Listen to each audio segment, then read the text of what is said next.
Right, this is the second video of the chapter 7 lecture about leisure's geography.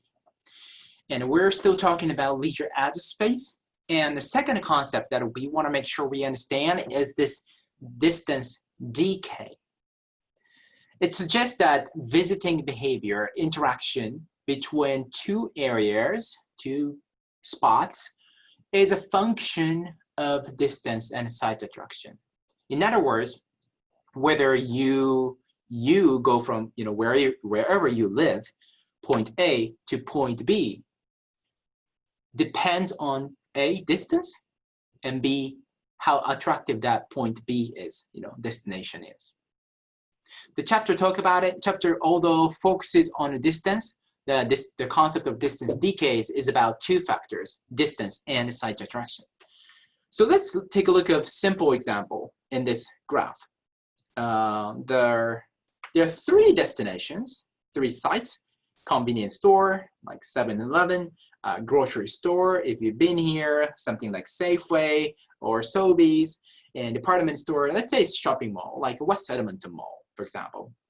Now, the vertical line is the number of customers, so the number of visitors, basically. More visitor, the higher. The horizontal line is the distance. So let's consider convenience store first, blue line. And if you are, say, to go to our convenience store, right? If the distance between your place and whatever convenience store increases, you're less likely to go. The number of the visitor will sharply drop, like a rapid rate drop, right? You don't drive half an hour to go to convenience store. Probably not, really not. That's not even convenient anymore, right? So that's the idea. You wouldn't probably even drive like 20 minutes to get through convenience store. Now, we move on to grocery store, which is arguably more, fewer, and there's more attraction. Maybe there's a coffee shop. Maybe there are other things there too. There's, different things at our grocery store compared to convenience store. There are more fresh food, more snacks, more potentially fun things as well. So it has a greater site attraction, the green line is, right? So the number of the customer or the number of visiting wouldn't decrease that sharply, even the distance increases. So maybe you would even spend 20 minutes or 30 minutes drive to get to certain kind of grocery store. Maybe not 30 minutes, but maybe 20 minutes, right? Lastly, the yellowish line at the top, department store, like shopping mall, let's say, you would spend probably easily half an hour to get to it. For example, from one side of the city, Edmonton, to the other side, West Edmonton Mall, you would drive all the way because West Edmonton Mall has movie theater, a big number of shops, and ice cream store, and there, theme park inside. It's crazy. It's crazy. Okay, you have never been there, you should check it out. So the number of the customers and the visiting wouldn't decrease as quickly. So again, the visiting behavior between the two areas, for example, your place and these different things, convenience store, grocery store, and shopping mall, is function of distance and site attraction. And this nicely fits with, for example, park system. Park has actually different layers, and I picked up only 3 common ones here: city park, provincial park, national park, right? And the distance decay basically kind of applies, and also based on the notion of the distance decay, they are differentiating these parks, and they're providing different services, potentially providing different programs, different type of facility, amenities around these parks. So it's a very practical notion as well. For example, city park. It is usually for serving multiple neighborhoods around that, whatever that park area, right? Just a couple communities. Potentially like River Valley Park in Edmonton, although River Valley is pretty common, loved by many people, Edmontonians, but mostly people around that river, right? You're not gonna come probably drive 30 minutes from the outside city to get to River Valley, because there are many other, natural areas outside too. Provincial park is something like, for example, in our province, something like a Dinosaur Provincial Park, Canmore Nordic Center.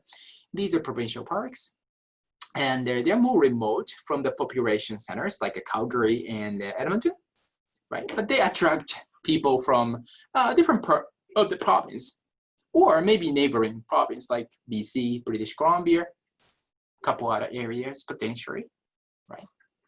And finally, national parks. So there's, maybe there are some accommodation in this area. We don't see accommodation like hotel around the city park for the sake of the park, right? We don't have that, because nobody go to River Valley Park and have to stay at a hotel.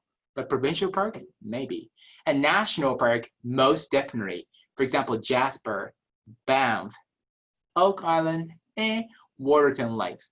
They're definitely equipped with the whole experience, the hotels, the campground, of course, the what else?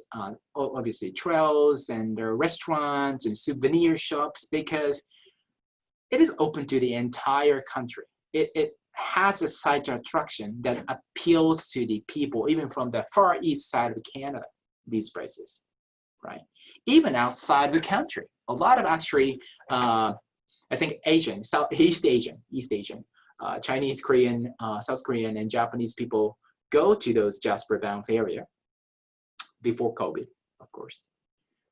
And these national parks are to protect important resources, natural resources, and offer enjoyment for visitors, right? So they provide some, educational programs as well, how precious certain kind of, wildlife is, animals are, those things. We don't necessarily see that kind of thing in a city park either. So you can see how distance decay applies to these different layers and levels of park system as well. And the last concept that we want to get before in this section of leisure as a space is space-time compression. That concept tells us that advancement in transportation technology and communication made distant, far away places seem less remote and more accessible to you. Now, how does that work? Well, let's look at this right side figure, right graph. It's the just visual of the Earth, basically, globe, and then top is how the globe and the distance of the globe felt like in 16th century up to 1840. So that's kind of before Industrial Revolution in the UK, right? The first Industrial Revolution. So back then, the fastest or average speed of travel was horse-drawn coaches, those chariot kind of thing, and their sailing ship with the wind. So that's 10 miles per hour or so. That's slow. That's slow. That's not that fast, right? So this is the standard. Back then, let's say that the world felt like this much of space.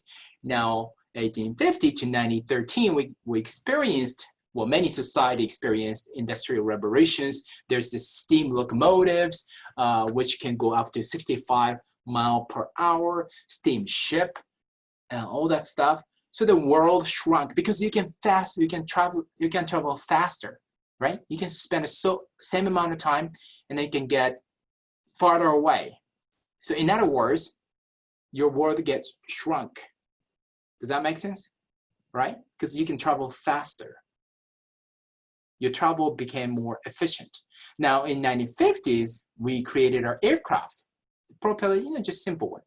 But it goes 300 miles to 400 miles per hour. That's revolutionary, right? The world got shrunk farther. This doesn't really, actually, it's not proportionate to the increase of the speed, but it's really small. And now 1960s, we got our, a passenger jet, aircraft, which goes up to 700 miles per hour. That's also a big change. And the world is very, very now small, Right now, if you spend 24 hours one day, you can pretty much get to any part of most of the parts of the world as well. which wasn't the case in 16th century, for example. Now, space-time compression makes distance less relevant, important, and time and cost more important in our visiting decision. Let's hypothetically, thinking about this issue, let's hypothetically say that you live in the United States, and of course you go like, Shin, hey, with the COVID right now, who wants to live in the US? Well, yeah, but hypothetically, right? You live in Chicago, Illinois, this happy, smiley mark right there, green one. It's a good place. I was there, spent there some time. It's a beautiful city with their, I don't like a Chicago-style deep dish pizza, but cultural diversity, Lake Michigan, beautiful, nice. Now from there, you want to go on a vacation. Right? You worked a couple years, you're entitled to a vacation, you want to go somewhere beachy, right? Somewhere nice ocean and relaxing. You're thinking about two destinations, debating. One is Hawaii. If you are in America, North America, everybody think about Hawaii, right? It's nice. There's Waikiki Beach, Diamond Head, their culture. It's nice. Definitely, there's a beautiful beach too. Now, you look at the map and you realize there's a Cuba right there, right?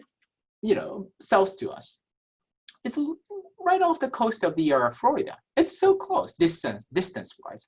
And you go like, hey, Cuba got really some good beach and hotels and resort, as well as they have this nice, very old-fashioned cars, and I heard it's very cheap and a nice culture. I really want to go there too.